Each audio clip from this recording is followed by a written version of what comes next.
Access to the inaccessible. to the inaccessible. What does experience mean? What does transformation mean? Our history was born out of unique independent hotels. One person, real time, boom. I think that experience is a big part of travel in the world today. Our product is memories and emotion. Welcome to the age of experience. A transformational shift has been underway for quite some time. Customers do not want to buy products anymore. They want relevant and distinct experiences for anything and everything. Be it designing their own sneakers, personalizing soft drinks, or customizing their cars. And travel is the ultimate experience-led marketplace. As customer expectations shift, a few companies have been at the forefront leading the transition. Benchmark Resorts and Hotels is one of them. For over 3 decades, Benchmark has been synonymous with trailblazing the hospitality landscape, with a particular focus on the quality of a guest's experience through a combination of extraordinary destinations, unrivaled adventures, and culinary excellence. I wanted to find out how Benchmark has managed to incorporate experience into its DNA, and I traveled to Houston, Texas to sit down with CEO Alex Cabañas and CMO Ted Davis for an unconstrained conversation. Our product is memories and emotion. Right. That's the product of our business. We don't make a physical product, right? I would say I can't go home to my children and say, look, Daddy's company made this today. I can't hold it in my hand, right? And so I have to tell them what it is that we do. And that has to be a story that describes the memories and emotion and people we serve. So how did Benchmark transition to an experience-led storyteller? You know, the new buzzword today is transformational. And really providing something that's different, unique to the guest, because today's guest is very different. You know, they're very well heeled, they're very intellectual, and they're intellectually curious, and they're also much more adventurous than they've ever been. And so there's a lot of studies that came out that talked about that, and so we began to say, okay, we have those kinds of locations, those kinds of properties, and those kinds of places. I think we understand it better than anybody else. Why don't we do our own research and really try to understand what this movement is? What does experience mean? What does transformation mean? And so through this process, we then identified a number of areas that we thought we could realize what the consumer was looking for. And so there was always this great discussion as I was reading the information, and I won't mention any brands, but a lot of talk about we're going to go create these authentic experiences, and we're going to create these little videos and have these little stories, and you know, my perspective is that you really can't create authentic experiences, or they really wouldn't be authentic. So one of my light bulb moments was that you have to enable the consumer to have an authentic experience. Does that make sense? You can't create an authentic experience and make it really be an authentic experience. We always like the discussion about access To the inaccessible. to the inaccessible. And what that really means is there are a lot of really unique and interesting things happening at every one of our destinations, and they're all very different because our goal also through this process is to be indigenous and connect that local culture and everything about it. So it's very locally stimulated. I love the concept of providing guests access to the inaccessible and how that translates into providing the right environment to enable guests to have very authentic experiences rather than creating them. Easier said than done. And for the team at Benchmark, it meant putting in a lot of work to bring these concepts to life. Once we realized that and had that light bulb moment, we then broke it down. So how do we process this?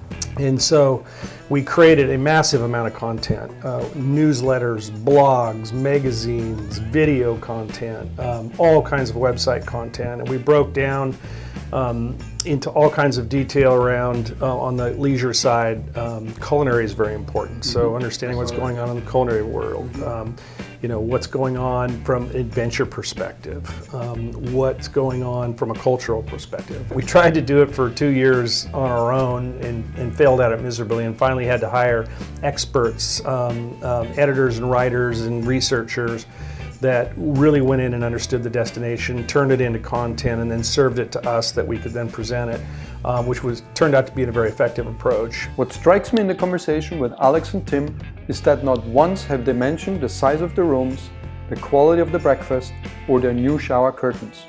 They have worked really hard to understand what people are really looking for and how to best connect with them. And they're not afraid to admit that they didn't always get it right.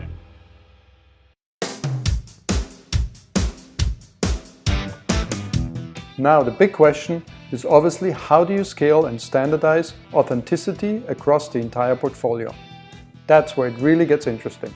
We think that literally every guest contact employee should be an experience ambassador. If we have 250 concierge running around our hotel, how do you educate and motivate and engage them to engage the consumer in this sort of thinking that we came up with? Orientation's an obvious one. Every guest that we hire has to go through an orientation process where they learn every experience point that we have developed content on to allow the consumer to engage with that destination or those experiences. We also created a user-generated content system customized just for the employee, so that we have the employees out experiencing things and creating UGC to tell the story. We want the employee to be a part of that hero's journey story when that customer goes back and tells their family about it. Teaching them techniques like asking them, how much time do you have today? What are you planning to do?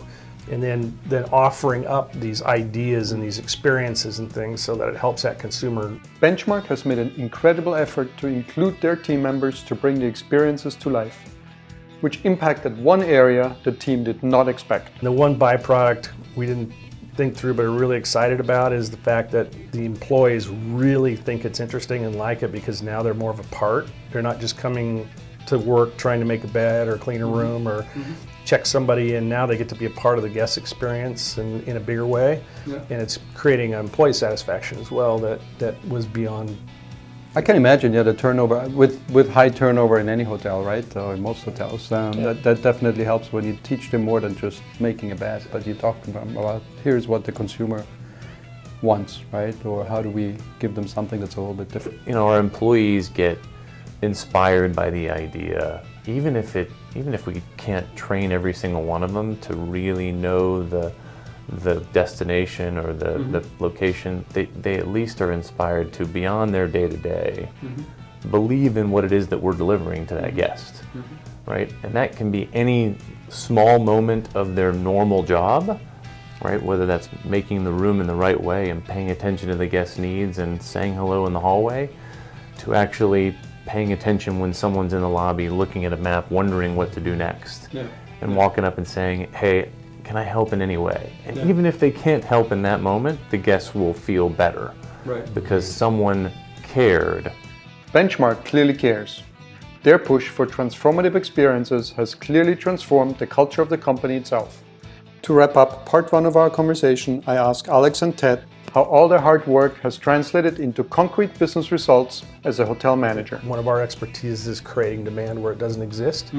And so, yeah, and it's true. I mean, it's we've been able to prove it, which is really neat for us, obviously from a financial perspective. But it's always great to get new customers and then share those customers. So, one is, we talked about this massive amount of content that we've created. So if you think about most hotel companies or flag brands, they're out promoting that brand. So come stay at brand X, and and it filters down, so it's trickle down. We believe the opposite. Become a loyalty member, right? Exactly right. It's very true.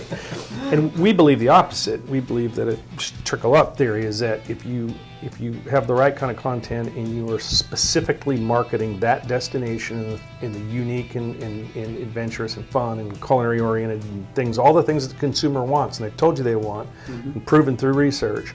And if you can provide that, they're going to go, wow, that looks interesting to me. I want to go there, and I want to experience that. And oh, by the way, once you draw them in, you get them in, and then you're hitting them with the user-generated content, and you're hitting them with the blog, and you're hitting with incredible website content, and you're hitting with tons of social media content, lots of video, just rich content everywhere they go, and what we refer to as our content ecosystem. So they are just getting bombarded with all kinds of stimulation around unique and transformative travel experiences. And you will not see a hotel room in any of our photography.